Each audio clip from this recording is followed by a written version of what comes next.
France and the UK have declared that a military operation against Libyan leader Muammar Gaddafi's regime may start within hours. The warning comes after the UN Security Council backed a no-fly zone over Libya. RT's Paula Sleer has more from Tripoli.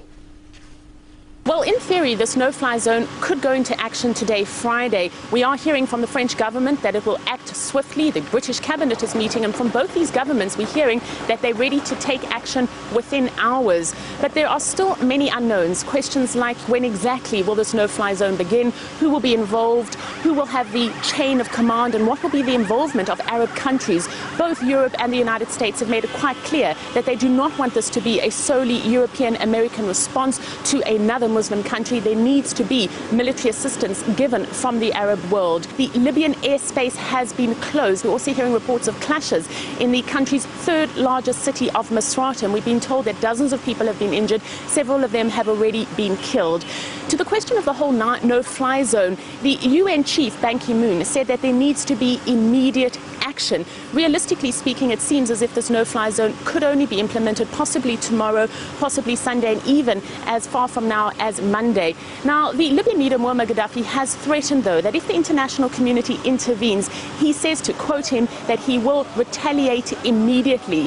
Having said that, though, the mood on the ground, particularly in the city of Benghazi, the last rebel stronghold, remains defiant. When word of that resolution came through, people erupted in cheers. There were fireworks throughout the night into the early hours of this morning. People were firing AK-47s in celebration. We did hear from the Gaddafi regime hours before that resolution was passed.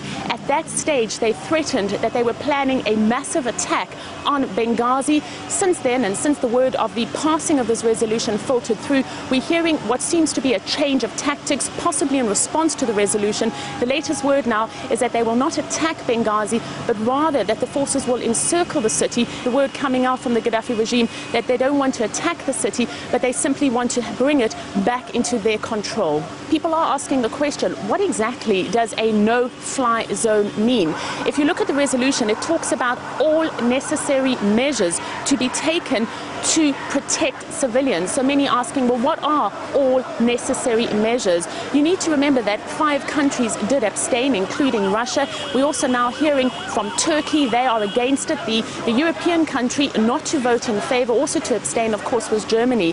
The Russian ambassador to the United Nations had this to say in terms of what are the concerns by many in the international community.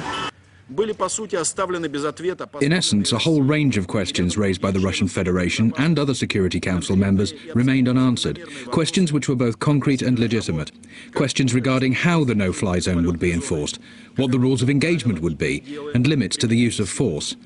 Provisions were introduced into the text, potentially opening the door to large-scale military intervention. Responsibility for the inevitable humanitarian consequences of the excessive use of outside force in Libya will fall fair and square on the shoulders of those who might undertake such actions. If this happens, then not only the civilian population of Libya, but also the cause of upholding peace and security throughout the whole region of North Africa and the Middle East will suffer. There's a need to avoid such destabilizing developments. People very concerned if a no-fly zone is not enough. What exactly will be the steps and what exactly will be the lengths that the international community will go to protect civilians? Concerns that this will lead to foreign intervention, to foot soldiers on Libyan soil. Again, we're hearing from the Gaddafi regime, to quote them, that we will not allow anyone to interfere with our affairs.